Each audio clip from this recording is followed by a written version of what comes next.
Brian was a high school student who wanted to buy a new video game. He saw an ad for a babysitting job on a social media app. It said, "Need a babysitter for Saturday night. One kid. Age 6. $15 per hour." Brian thought it sounded like a good deal, so he texted the number and got a reply from Mr. Jones. He said he lived in a big house on the outskirts of town and he needed someone to watch his son, Timmy, while he went to a business meeting. He said he would pick Ryan up at his house at 6 p.m. and drive him to his place. Brian agreed and packed his backpack with some snacks and books. He waited for Mr. Jones to pick him up at his doorstep.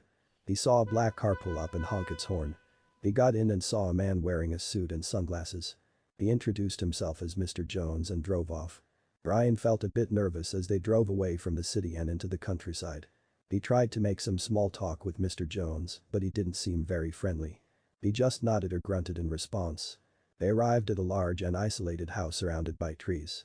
Mr. Jones parked the car and got out. He opened the trunk and took out a large suitcase. He told Ryan to follow him inside. Ryan followed him and saw a little boy sitting on the couch in the living room. He had blonde hair and blue eyes, and he looked scared. He was holding a teddy bear in his arms.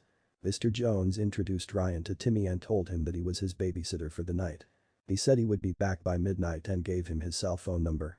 He also said that there was food in the kitchen and he could use anything in the house. Ryan thanked him and watched him leave with his suitcase. He locked the door behind him and turned on the TV in the living room. He decided to watch a comedy show to lighten the mood. Timmy joined him on the couch and they started to get along.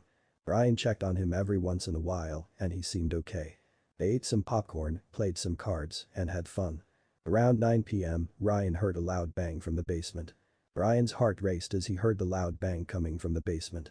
He glanced at Timmy, who looked equally alarmed.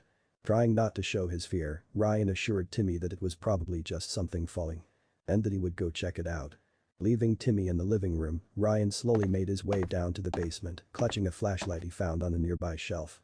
The basement was dimly lit and the air felt heavy with tension. As he descended the creaky stairs, he couldn't shake the feeling that he was being watched.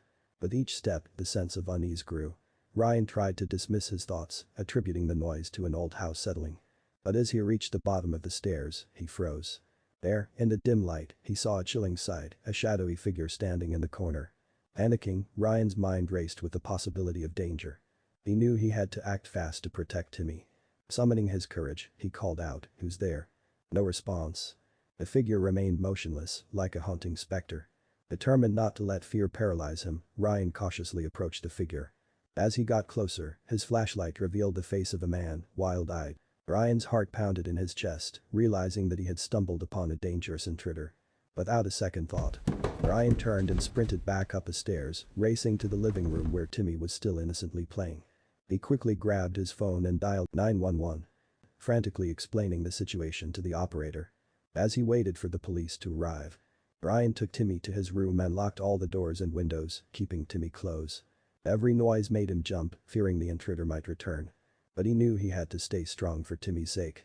Finally, the sound of sirens filled the night and the police arrived at the house. Ryan led them to the basement where they apprehended the intruder, who turned out to be a dangerous criminal on the run. In the aftermath of the terrifying ordeal, Mr. Jones returned to find the police at his doorstep. He was shocked to learn that Ryan had taken quick action to protect Timmy and himself. As Ryan was about to go home, Timmy gave him a big hug and slid a note in his pocket. When Ryan got home, he opened Timmy's note. In poor and rushed handwriting, he saw the word help written on the paper.